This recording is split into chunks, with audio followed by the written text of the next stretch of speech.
I learned to stay quiet at family gatherings when I was 12. That was the year my cousin Brandon got accepted to an elite boarding school. The family threw a party with catered food and a professionally decorated cake. Everyone congratulated my aunt and uncle on raising such a brilliant son. The same week I won the regional science fair. Built a working model of a solar-powered water purification system. Judges said it showed exceptional engineering thinking for someone so young. My dad's response: "That's nice. Did you thank your teacher for helping?" I hadn't needed help. But I learned something important that day. Achievement only mattered to my family if it came with the right credentials. The right schools. The right titles. The right appearance of success. So I stopped trying to impress them. I went to State University instead of applying to the Ivy League schools my guidance counselor suggested. Studied computer science and business. Graduated with a 3.9 GPA. My family attended the ceremony but left early to catch Brandon's lacrosse game at Princeton. After graduation I started working. Joined a small tech startup in Austin. 12 people in a cramped office above a coffee shop. I was employee number 8. Made $48,000 a year. Worked 90-hour weeks. Learned everything about building software, scaling systems, managing growth. My family called it that little computer job. Brandon, meanwhile, got hired at Goldman Sachs.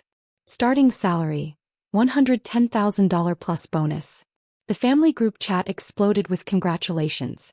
My aunt posted about it on Facebook 17 times. I posted nothing about my job. Nobody asked anyway. The startup grew. 12 people became 30. 30 became 60. We secured series of funding, $8 million. I got promoted to Director of Engineering. My salary jumped to $130,000 plus equity. At Thanksgiving that year, Uncle Dave asked what I was up to. "Still working at that tech thing," I said. Good. Everyone needs a hobby. Brandon just made VP at Goldman. 28 years old. Youngest VP in his division. The startup kept growing. Series B funding, $35 million. We expanded to 3 offices.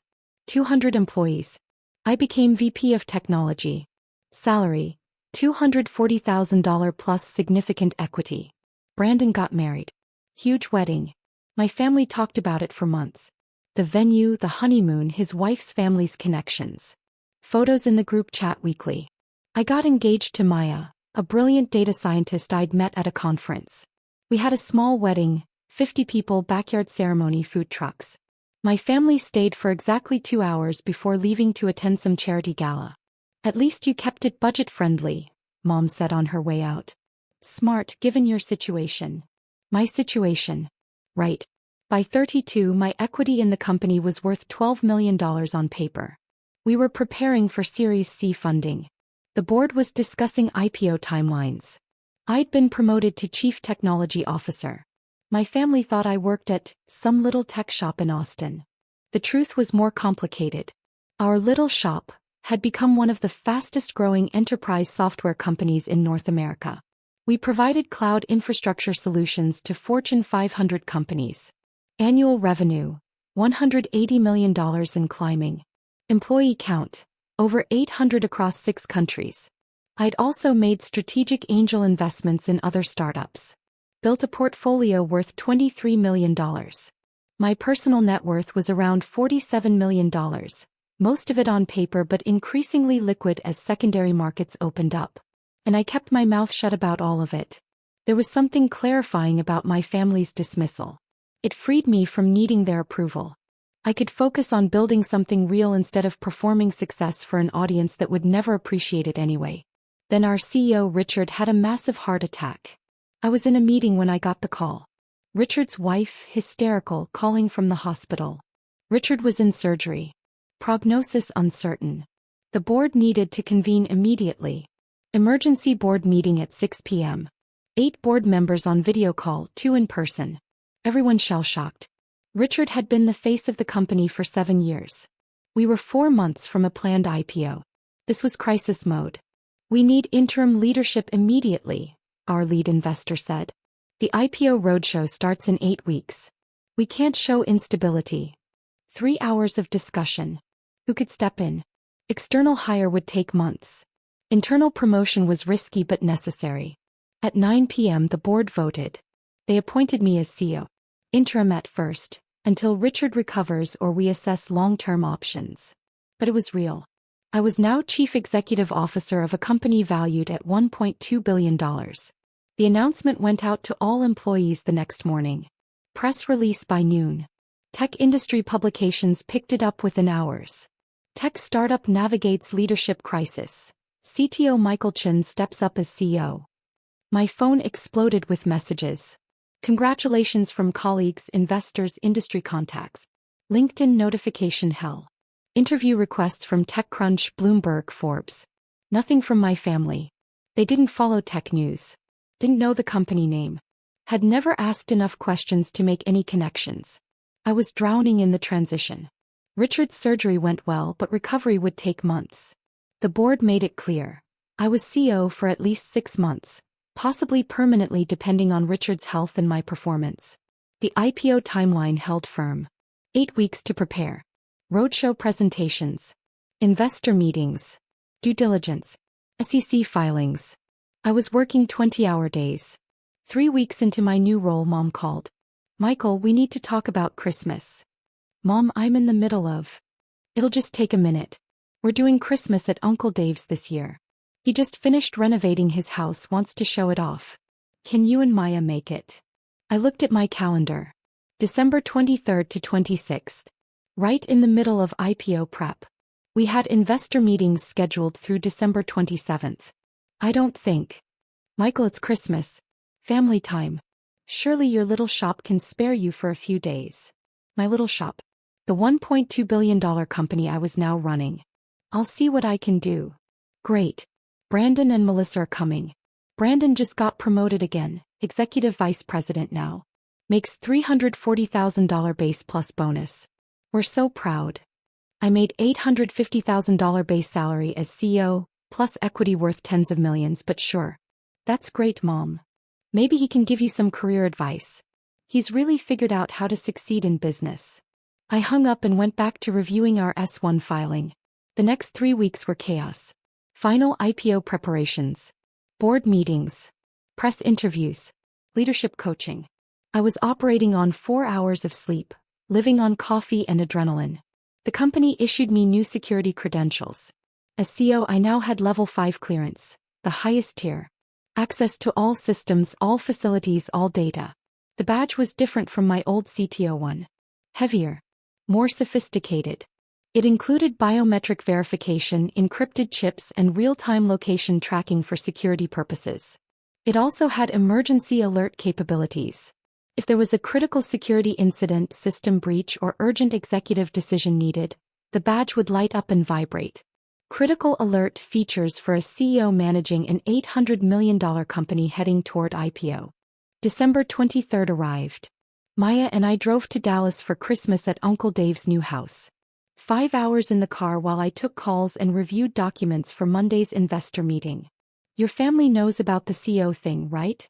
Maya asked. I haven't told them. Michael. What? They never ask. Besides, they wouldn't understand or care. To them, Brandon's VP title at Goldman is more impressive than CEO of a tech startup. You're not a startup anymore. You're a billion-dollar company going public. They don't know that. She sighed. This is going to be interesting. Uncle Dave's house was massive. New construction, gated community, probably 6,000 square feet. Multiple luxury cars in the driveway. Christmas decorations that likely cost more than most people's monthly mortgage. We walked in carrying our modest hostess gifts, wine and chocolates. The house was full. Extended family everywhere. Uncle Dave holding court, showing off his home theater system, his chef's kitchen, his imported Italian tile. Brandon saw me first. Mike, you made it. He'd started calling me Mike in college. I went by Michael. He knew that. Hey Brandon. Still in Austin? Still doing the computer stuff? Still there. Good for you, man. Hey, come see Dad's new pool. Infinity Edge smart home heating system, the works. I followed him outside, Maya's hand in mine. The pool was admittedly impressive. So was the outdoor kitchen, the landscaping, the whole setup. Dad spent $180,000 on the backyard alone, Brandon said proudly. But he can afford it. Consulting business is booming. Uncle Dave joined us holding a craft beer. Michael. Glad you could make it. How's the little tech thing going? It's going well. Still just you and a few guys in an office? We've grown a bit. That's the spirit. Small business is the backbone of America. Even if you never get big, there's dignity in honest work. I sipped my beer and said nothing. Christmas Eve dinner was catered. Professional service, probably cost $5,000. 23 family members around an enormous custom dining table. Brandon sat at the head with Uncle Dave. The golden position. I was near the end, between Maya and my younger cousin who spent the entire meal on her phone. The conversation, as always, centered on achievements and acquisitions. Brandon talked about his latest deal, $400 million merger he'd helped structure. Aunt Linda talked about her lake house purchase. My cousin Rebecca announced her engagement to a doctor. Everyone celebrated appropriately. Uncle Dave stood up with his wine glass. I want to thank everyone for coming. This Christmas is special because we're all together, celebrating another successful year for our family. Brandon's promotion, Rebecca's engagement, Dave Jr.'s real estate license. We've raised successful, ambitious children. He gestured around the table. Everyone beamed. And we're thankful for everyone's contributions, no matter how small. Even Michael with his little computer shop. Every success matters. Polite applause. A few sympathetic smiles directed at me. Maya squeezed my hand under the table. Her expression said, "Tell them." I shook my head slightly. Not worth it. Now, let's talk about the lake house timeshare opportunity one wanted to pitch to everyone. Uncle Dave launched into a presentation about a vacation property investment. Required $50,000 buy-in per family. He'd already done the math. If 12 families went in together, everyone would get 3 weeks a year at this luxury property. Michael, this might be outside your budget range, he said sympathetically. But if you want to go in with Brandon's family as a sort of half-share, I'm sure we could work something out. I appreciate the offer, I said calmly. Just trying to include everyone. We know money's tight when you're building a small business. Maya looked like she might explode. I touched her knee gently. Let it go. After dinner, the men gathered in Uncle Dave's home theater while women cleaned up. A family tradition that made Maya furious every year. I helped carry dishes to the kitchen instead. Michael, you don't have to help with women's work, Mom said. I don't mind. Well, aren't you modern? Maybe that's why your business hasn't taken off, spending too much time on household chores instead of networking. I loaded the dishwasher silently. Back in the theater room, Uncle Dave was showing off his sound system. $40,000 worth of equipment. Everyone appropriately impressed. Brandon launched into a story about his latest bonus, $180,000 for the year. Not bad for a year's work. That's incredible. Dad said. Michael, you hear that? That's what success looks like. Maybe you should consider traditional finance instead of that tech gamble. I'm good where I am. Still running that little shop? Uncle Dave asked. How many employees now? 10. 12. We've grown some. Well, as long as it pays the bills. Not everyone can be Brandon. He clapped Brandon on the shoulder proudly. My phone buzzed. Work email. An investor had questions about our Q4 numbers. I started typing a response. Michael, put the phone away. Mom called from the kitchen. It's Christmas Eve. Just a quick work thing. Your shop can survive without you for one evening, Dad said. I pocketed the phone. The evening continued. More stories of Brandon's success. Uncle Dave's business wins. My cousin's new Lexus. Everyone's achievements measured in dollars and titles and visible status symbols. I sat quietly drinking beer thinking about Monday's investor meeting. We were talking to CalPERS about a $50 million investment. I needed to review the presentation deck again. Around 10 p.m., we gathered in the living room for gift exchange. Elaborate presents under a designer Christmas tree. Brandon and Melissa gave everyone expensive gifts. Cashmere scarves, high-end whiskey, designer picture frames. Maya and I had brought modest gifts. Nice but not extravagant. Books, local Austin products, thoughtful rather than expensive. How practical, Aunt Linda said, holding up the artisanal hot sauce we'd given her. Perfect for someone on a budget. More sympathetic smiles. We gave Brandon and Melissa a nice coffee table book about architecture. Cost $45. Brandon opened it, flipped through quickly. Cool, thanks. Hey, speaking of houses, Melissa and I are looking at properties in Connecticut. There's a place we love. $2.3 million waterfront. Needs some work but has great bones. Dad's helping with the down payment. Everyone congratulated them. Michael, you and Maya thinking about buying? Uncle Dave asked. There are some nice starter homes in the Austin suburbs, I'm sure. Maybe $200,000 range. We're renting right now, I said. It works for us. Actually, we just purchased a $3.8 million house in Westlake Hills, but why mention it? Renting's just throwing money away, Dad said. You should really consider buying. Build some equity. We'll think about it. Brandon pulled out his phone. Want to see the Connecticut property? It's amazing. He showed everyone photos. The family oohed and awed. Beautiful house, admittedly. Great location. My phone buzzed in my pocket. Then again. Then continuously, the vibration pattern of an urgent alert. I pulled it out. My security badge attached to my phone case was lighting up. Bright red LED flashing. Text scrolling across the small screen. Critical alert. System breach detected. Authorization required immediately. Everyone stared. What is that? Mom asked. Work thing. I need to take this. I stood up, walking toward Uncle Dave's home office for privacy. But the badge kept lighting up, now making a soft beeping sound. The security protocol for level 5 alerts. Michael, seriously? Dad called after me. Can't your shop survive without you for Christmas Eve? I was already on my phone, calling our Chief Information Security Officer. Michael, we have a situation, he said immediately. Attempted breach of our financial systems. Sophisticated attack. We need CEO authorization to initiate emergency protocols. Do it. Full lockdown. I'll jump on the video call in 2 minutes. I hung up and looked for a quiet space. Uncle Dave's office was occupied.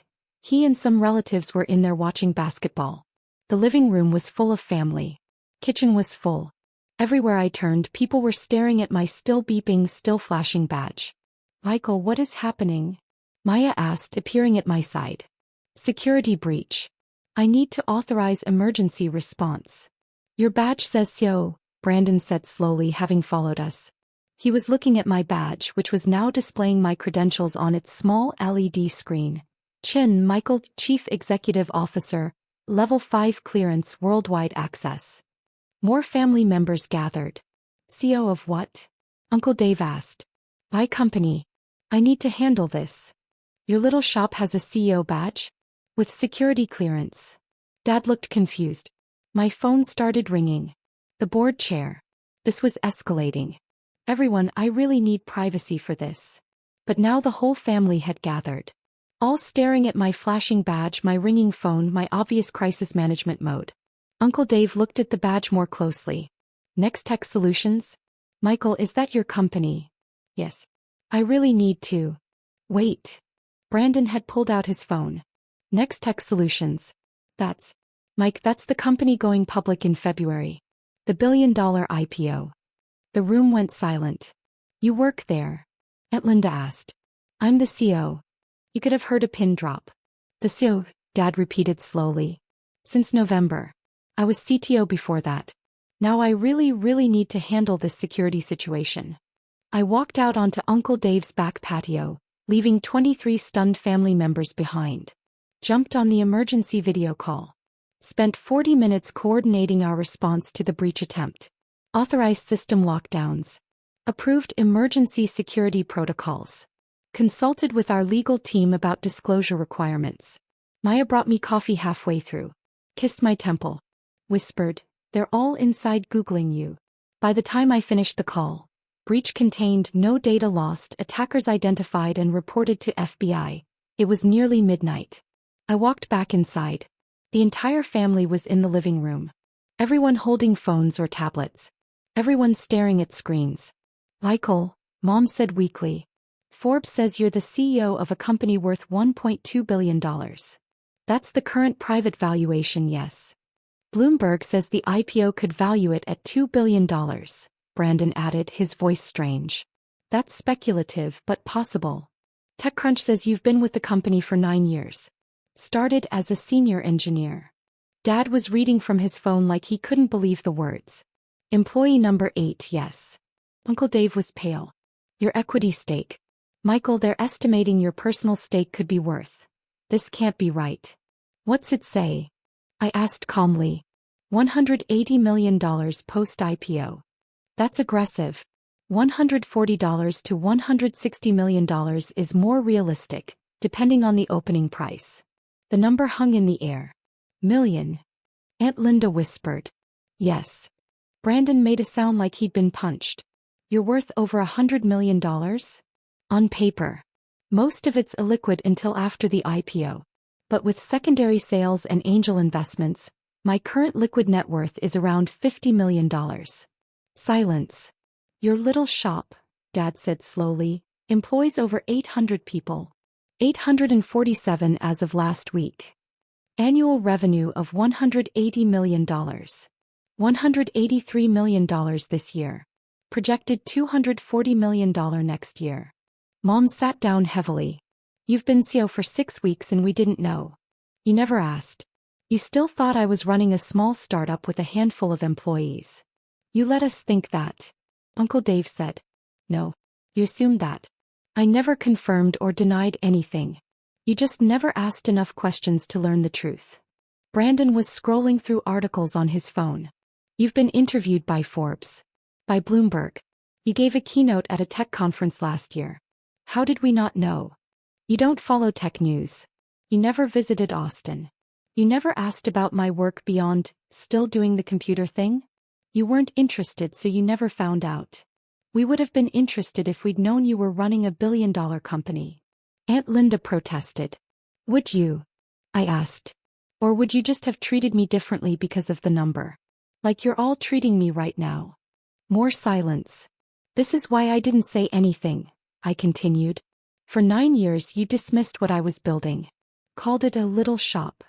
Suggested I get career advice from Brandon.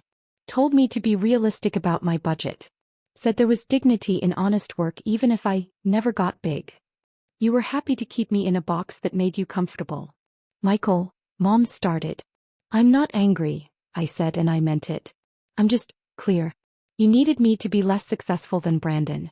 It made the family hierarchy work. But I was never less successful. I was just quieter about it. Dad had tears in his eyes. We're so sorry. I know.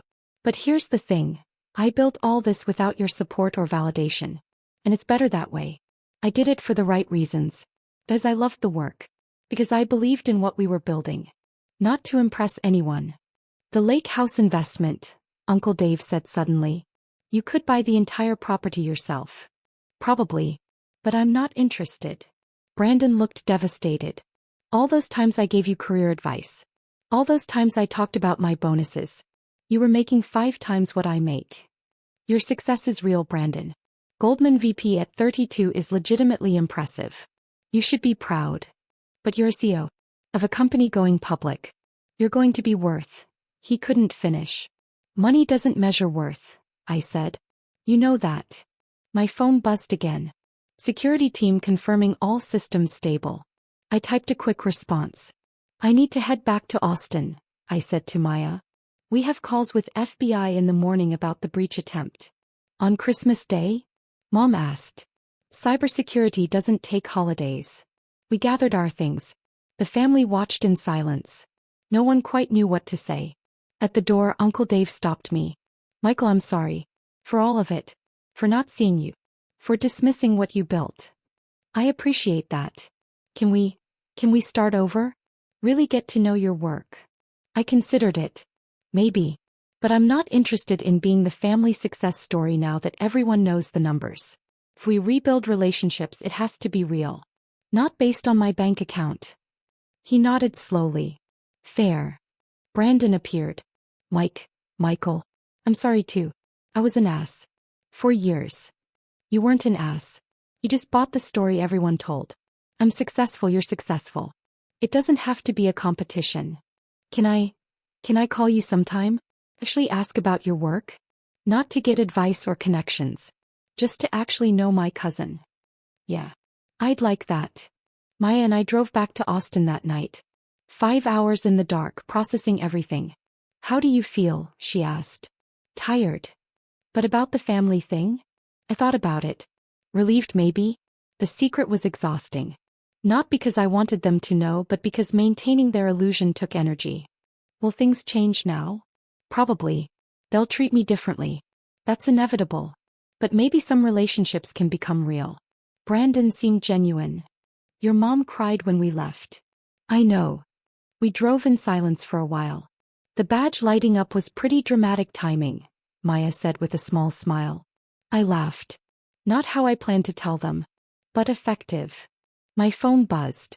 Text from Dad, I'm proud of you. I should have said that 9 years ago. I'm sorry it took this long. I showed Maya. You going to respond? Tomorrow. Tonight I just want to go home. Home was our new house in Westlake Hills.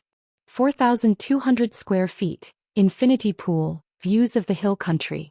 We'd furnished it simply, comfortable rather than ostentatious. It was big but not showy. Expensive but not for show. We bought it because we loved it. Not to prove anything to anyone. The IPO happened in February.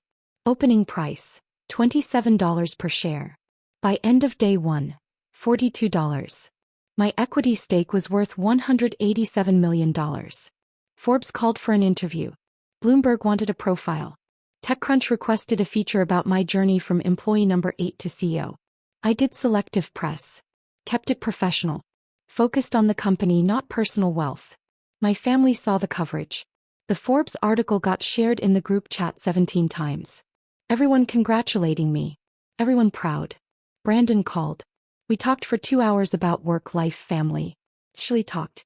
He was processing a lot. His identity had been built on being the successful one. Now he was recalibrating. I'm happy for you, he said finally. I mean it. I'm also jealous and confused and a little devastated. But I'm genuinely happy for you. Your success is real too, I reminded him. I know. But Michael, you built something extraordinary. From the ground up. I just climbed a ladder someone else built. Both are fine. But yours is special. We have different paths. That's okay. Yeah. Pause. Can I ask you something? Sure. Why didn't you tell us? Really? I considered the question carefully. Because if I told you early when the company was small, you would have dismissed it as delusion. And if I told you later when we were successful, it would have changed everything for the wrong reasons. You would have treated me differently because of what I had, not who I was. I needed to know I could build something without external validation. Does that make sense? Yeah. Actually, it really does. We talked more often after that. Real conversations. He asked about my work, I asked about his. We were building an actual relationship instead of a competitive dynamic. Mom and Dad visited Austin. Toured the office. A sleek space downtown with amazing architecture. Met my team. Saw what I'd built. They cried in the lobby. We missed so much, Mom said. You did. But we can't go back. We can only go forward. Uncle Dave sent a long email apologizing for years of dismissal. He owned it completely. Asked for nothing. Just acknowledged his failures. I wrote back. Accepted the apology. Suggested we try fresh. The family dynamics shifted. I was no longer the invisible cousin, the budget option, the small business guy. Some relatives got weird about money. Suddenly everyone had investment opportunities to share. I shut that down quickly. But some relationships deepened. Brandon and I became genuine friends. My younger cousins reached out asking about tech careers. Dad called weekly, actually wanting to know about my work. It wasn't perfect. Years of dismissal don't heal instantly. But it was better. And I learned something important. I'd been right to keep quiet.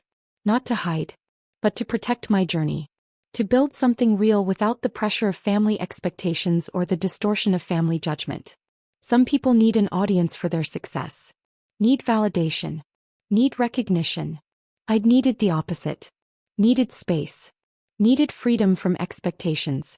Needed to know I was building something because I believed in it, not to prove anything to anyone.